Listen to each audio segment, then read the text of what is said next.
Bollywood star hero power star Pawan Kalyan గారు హీరోగా నటిస్తున్న సినిమా పేరు హరిహర వీరమల్లు. ఈ సినిమాకి దర్శకుడిగా జ్యోతికృష్ణ వ్యవహరిస్తూ ఉన్నారు. ఏం రత్నం నిర్మాతగా వ్యవహరిస్తున్న ఈ సినిమాని జూన్ 12న రిలీజ్ చేయాలని మూవీ మేకర్స్ అనుకుంటూ ఉండగా దీనిపై అధికార ప్రకటన రావాల్సి ఉంది.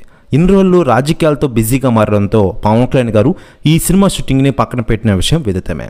అయితే ఇటీవలే పవన్ కళ్యాణ్ గారు ఈ సినిమా చివరి షెడ్యూల్ షూటింగ్లో పాల్గొని ఈ సినిమాని కంప్లీట్ చేశారు. దీంతో ఈ సినిమా కార్యక్రమాలు ప్రస్తుతం స్టార్ట్ అయిన విషయం మనకందరికీ తెలిసిందే. మరోవైపు ప్రమోషనల్ కంటెంట్లో భాగంగా ఈ సినిమా నుంచి అప్డేట్లు వరుసగా రిలీజ్ చేసేందుగా ప్లాన్ వేస్తున్నారు మూవీ మేకర్స్. అయితే లేటెస్ట్గా అందుతున్న సమాచారం ప్రకారం ఈ హరిహర వీరమల్లు నుండి అదిరిపోయే గూస్ బంప్స్ ట్రైలర్ని రిలీజ్ చేసేందుకు రెడీ చేస్తున్నారట. అద్భుతమైన కట్తో ఈ ట్రైలర్ రాబోతుందని తెలుస్తోంది. ఈ ట్రైలర్ని థియేటర్లో రిలీజ్ చేయాలని మూవీ మేకర్స్ అనుకుంటూ ఉన్న విషయం తెలిసిందే. దీంతో ఫుల్ ఖుషీలో ఉన్నారట అభిమానులు. ఇన్నాళ్ళు పవన్ కళ్యాణ్ గారి సినిమా థియేటర్లోకి వస్తే చూడాలని ఎంతోమంది ఎదురు చూశారు. వారు ఆశలకు ఈరోజు ఫుల్ ఖుషినిచ్చే న్యూస్ వైరల్ అవడంతో అభిమానులు ఫుల్ హ్యాపీగా ఉన్నారు.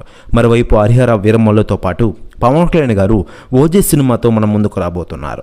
ఈ సినిమాను కూడా ఏడాది రిలీజ్ చేయాలని చూస్తున్నారు మూవీ మేకర్స్. డైరెక్టర్ సుజిత్ ఈ సినిమాని గ్రాండ్గా తెరకెక్కించారు. పవన్ కళ్యాణ్ గారి సినీ కెరీర్లోనే ఇది పాండే సినిమాగా మన ముందుకు రాబోతోంది.